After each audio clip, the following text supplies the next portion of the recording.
melaporkan dari Padang Sekolah Kebangsaan Lundang bagi liputan kejohanan sukan tahunan kali ke-44 peringkat sekolah yang berlangsung pada hari ini, Selasa 9 Jun 2026. Kejohanan yang dianjurkan oleh Unit Kokurikulum SK Lundang ini melibatkan penyertaan semua murid, guru, staf sokongan serta ibu bapa.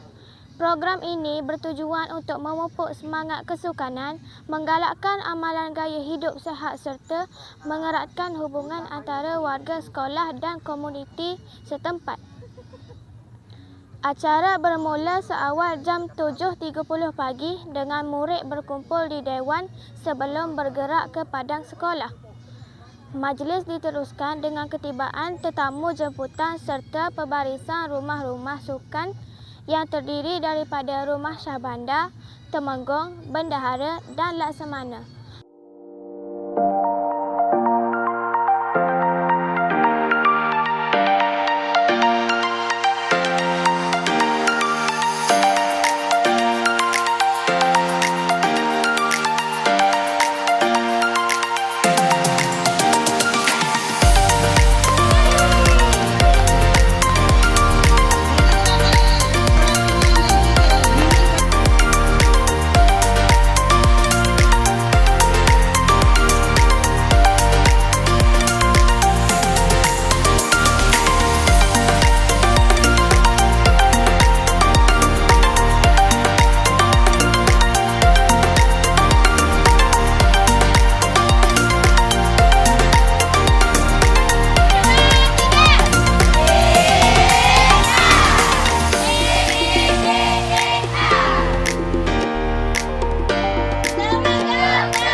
dan bapa.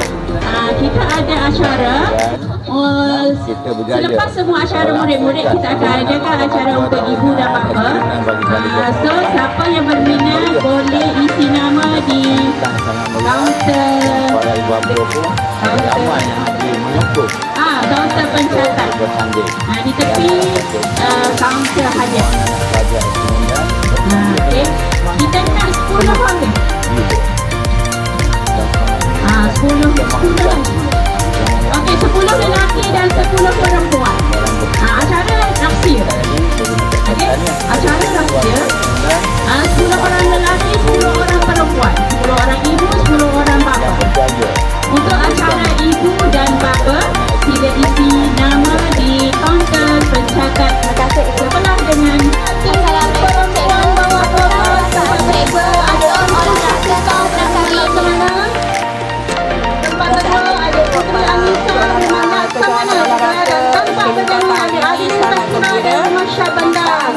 Kepada untuk menerima hadiah lomba murid bawah 12. Semua bersemangat, teruja, excited, masing-masing untuk bersaing, bertanding untuk mendapat tempat juara, nak juara ketiga dan keempat.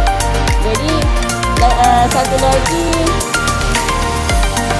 cikgu tak sangka lah, ibu bapa pun ramai sangat tahun ni datang hadir. Kalau boleh lihat di sana, ramai parent-parent datang untuk memberi semangat kepada anak-anak masing-masing dalam pertandingan, sama ada pertandingan acara balapan ataupun sukaneka. Assalamualaikum cikgu. Apakah perasaan cikgu untuk olahraga tahunan kali ini? Saya berasa sangat gembira dan berbangga sebab dapat mengikuti kejuaraan pada tahun ini, dan saya harap semua orang juga dapat mengikutinya dengan gembira. Terima kasih. Dan perasaan Puan untuk olahraga tahunan kali ini?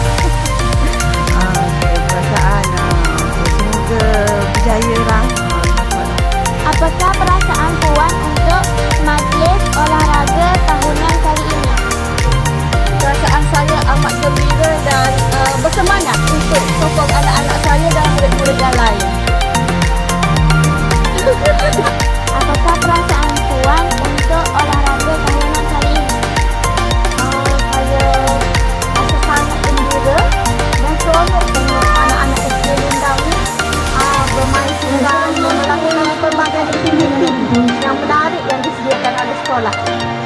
tengok. Dahkah perasaan Puan untuk olahraga tahunan kali ini?